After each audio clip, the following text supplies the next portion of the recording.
తాను వైసీపీలోనే ఉన్నారన్నారు ఎమ్మెల్సీ జంగా కృష్ణమూర్తి. సారథితో ఉన్న వ్యక్తిగత పరిచయంతోనే కలిశానన్నారు ఎమ్మెల్సీ.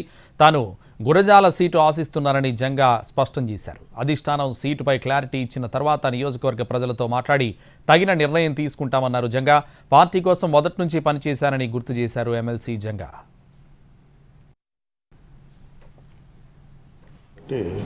ఇప్పుడు ఖర్చుకు వచ్చి కలిసాం, అంతేగాని దీంట్లో చెప్పుకోవాల్సిన విషయం లేదు. వ్యక్తిగతంగానే కలిసాను. ఇటు పార్టీ అధిష్టానం సంబంధించి కానివ్వండి, ఏరే వాళ్ళు పొమ్మంటం కానివ్వండి, లేకపోతే ఏదో కావాలని రావడం అని కాదు, జనరల్గా వ్యక్తిగతంగా వచ్చి కలవటం జరిగింది. ప్రస్తుత రాజకీయ పరిస్థితులు ఎలక్షన్ దగ్గరకు వస్తున్నాయి, సీట్ల విషయం ఉంది కాబట్టి సహజంగా రకరకాల ప్రచారాలు జరుగుతాయి.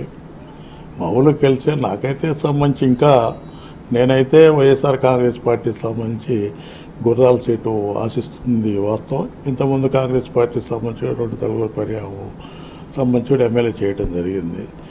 ఇంకా ఫైనల్ కాలేదు, నేనైతే ఆశిస్తున్నాను. ఏదైనా అభిప్రాయం ఉంటే నేను కూడా ప్రజాభిప్రాయం మేరకు నియోజకవర్గంలో ఉన్నటువంటి పార్టీ కార్యకర్తలకు సంబంధించి కానివ్వండి, ముఖ్యంగా బడుగు బలహీన వర్గాలకు సంబంధించి ఎస్సీ ఎస్టీ మైనార్టీ వర్గాలకు సంబంధించినటువంటి వాళ్ళ యొక్క అభిప్రాయం మేరకు నేను సీట్ అవ్వడం జరిగింది.